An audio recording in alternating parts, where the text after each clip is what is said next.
यमराज के दूत जब भगवान यम के पास पहुंचे तो उनको बड़ा आश्चर्य हुआ, क्योंकि दो भगवत पार्षदों ने यमपास काट दी और उनको वहां से विदा किया। एक तरह से यमराज के दूतों का अपमान ही तो हुआ। तो संयमनी पुरी में जाकर के यमराज के दूतों ने हाथ जोड़ करके कहा, यमदूतों ने कहा, कति संति शास्तारो जीव लोकस्य वै प्रभो त्रैविध्यम कुर्वतः कर्म फलाभिव्यक्ति हेतवा।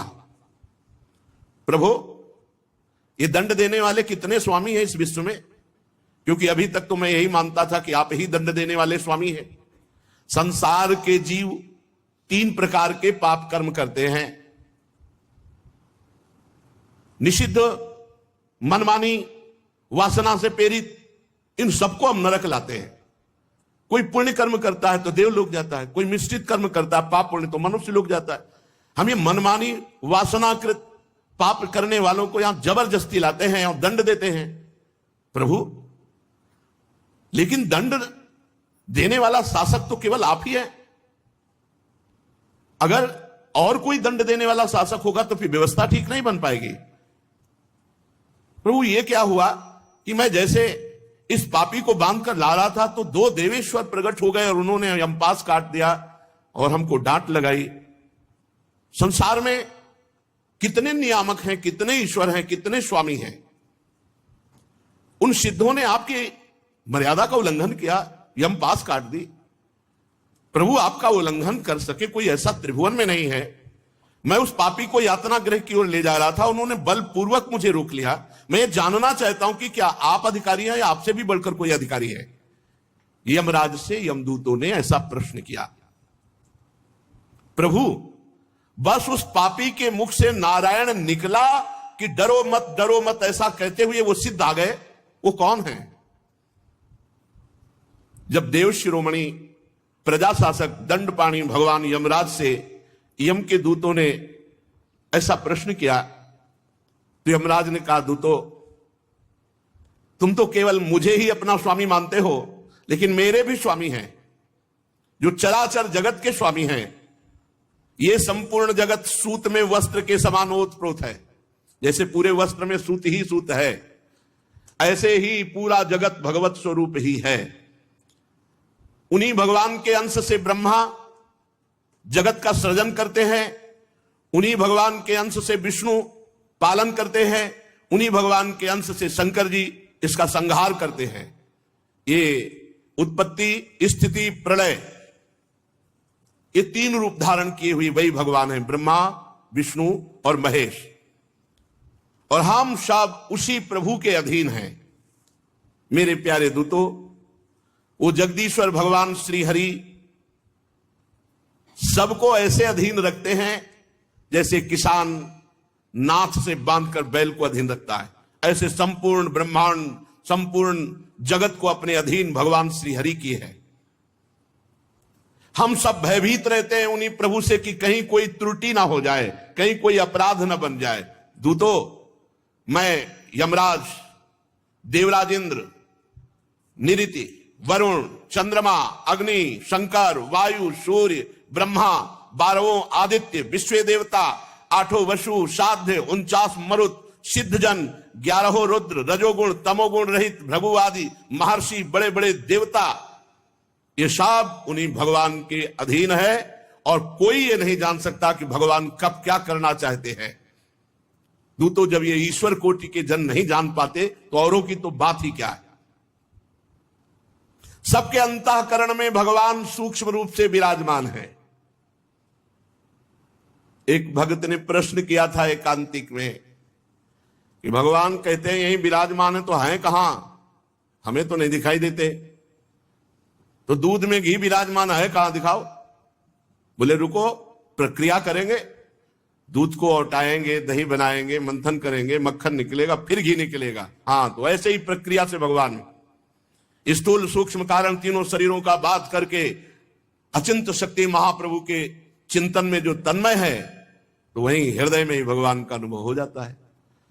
जैसे मेहंदी के रेसे रेसे में लालिमा है, लेकिन आप चीर कर देख लो कहीं लाली दिखाई दे। प्रक्रिया है, प्रक्रिया करोगे तो हाथ में रखकर 30-40 मिनट बाद धो के देखो लाल हो जाएगा। ऐसे ही परमात्मा सर्वत्र विराजमान है। साधन करो, भगवत चिंतन करो, असाधनों का त्याग करो, अभी देखो आपको अनुभव में आने लगेंगे प्रभु हृदय में ही विराजमान। सबके हृदय में भगवान साक्षी रूप से विराजमान है। कोई भी प्राणी इंद्री, मन, प्राण, हृदय या वाणी आदि के द्वारा उनको नहीं जान सकता। उनका चिंतन करे और कृपा करे तो उनको जान सकता है। प्रभु सबके स्वामी हैं, परम स्वतंत्र हैं और सब में विराजमान हैं। बिना उनकी कृपा से उनको कोई नहीं जान सकता। सोई जा नहीं जेहि देहु जनाई, वही जान सकता है जिसे भगवान कृपा करके जना दे। यमदूतो उन्हीं मायापति पुरुषोत्तम भगवान श्री हरि के दूत परम मनोहर रूप गुण संपन्न स्वभाव संपन्न महामहिमामय विचरण करते रहते हैं। अगर कोई भी भगवान नाम जापक है और उसको कोई कष्ट देना चाहे तो भगवान के पार्षद गुप्त रूप से विचरण करते रहते, तत्काल उनकी रक्षा करते हैं। अलौकिक पार्षदों का दर्शन बड़ा दुर्लभ है। वे भगवान के भक्त जनों को उनके शत्रुओं से, मुझ यमराज से, अग्नि आदि भारी भारी विपत्तियों से सुरक्षित रखते हैं। भगवान के पार्षद स्वयं भगवान ने धर्म की मर्यादा का निर्माण किया है। ना तो कोई ऋषि जानते हैं, ना कोई देवता, ना सिद्धगण, पूर्ण तो भगवान ही जानते हैं। ऐसी स्थिति में कोई मनुष्य, विद्याधर, चारण, असुर आदि भगवान को कैसे जान सकते हैं? भगवान के द्वारा स्थापित सूक्ष्म धर्म को कैसे जान सकते हैं? भगवान के द्वारा जो भागवत परम धर्म है वो अत्यंत शुद्ध और गोपनीय है। वो वही जान पाता है जिसे भगवान जनाते हैं। जो जान लेता है वो भगवान का स्वरूप हो जाता है। जानत तुम्हें तुम्हें हो जाई, वो साक्षात भगवत स्वरूप हो जाता है। हम 12 व्यक्ति हैं जो भागवत धर्म का रहस्य जानते हैं। ब्रह्मा जी, देव ऋषि नारद, देवाधिदेव भगवान शंकर, सनत कुमार, कपिल देव जी, स्वयंभू मनु, प्रहलाद, जनक, भीष्म पितामह, महाभागवत बलि, सुखदेव जी और मैं धर्मराज। ये 12 हैं जो भगवान की महामहिमा महाभागवत धर्म को जानते हैं। इस जगत में जीवों के लिए बस सबसे बड़ा कर्तव्य है, परम धर्म है कि भगवान के नाम जप और नाम कीर्तन में रुचि हो जाए। ये जीवन का लाभ है। नाम जप, नाम कीर्तन आदि उपायों के द्वारा भगवान के चरणों की भावमयी भक्ति को प्राप्त कर ले। प्रियदूतो, भगवान के नाम की महिमा तुमने देखी। अजामिल जैसा पापी एक बार मरते समय अपने पुत्र के बहाने नारायण नाम उच्चारण किया तो भगवान के पार्षद आ गए और मृत्यु पाश को काट दिया।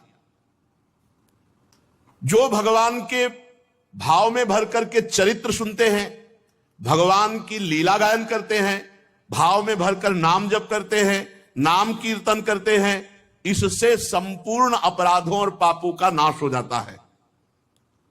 और इतना ही फल नहीं है, वो भगवान के प्रेम को प्राप्त होता है। ये अत्यंत पापी अजामिल मरने के समय चंचल चित्त से, पुत्र भाव से भगवान नाम उच्चारण किया तो नामाभास मात्र से सारे पाप नष्ट हो गए और उसे भगवान की प्राप्ति हुई। हे दूतो, बड़े बड़े विद्वानों की बुद्धि भगवान की माया से मोहित रहती है। इसीलिए वे भगवान के नाम जप, भगवान के नाम कीर्तन में रुचि ना करके कर्मानुष्ठान, जिनका मीठा मीठा फल शास्त्रों में वर्णन है, उसी में मोहित रहते हैं और बड़े बड़े कर्मों का अनुष्ठान करते रहते हैं। वो महामहिम भगवान के नाम में प्रीति नहीं कर पाते। ये देखो कितनी विचित्र भगवान की माया है कि विद्वान होते हुए भी वो भगवान के नाम में प्रीति नहीं कर पाते।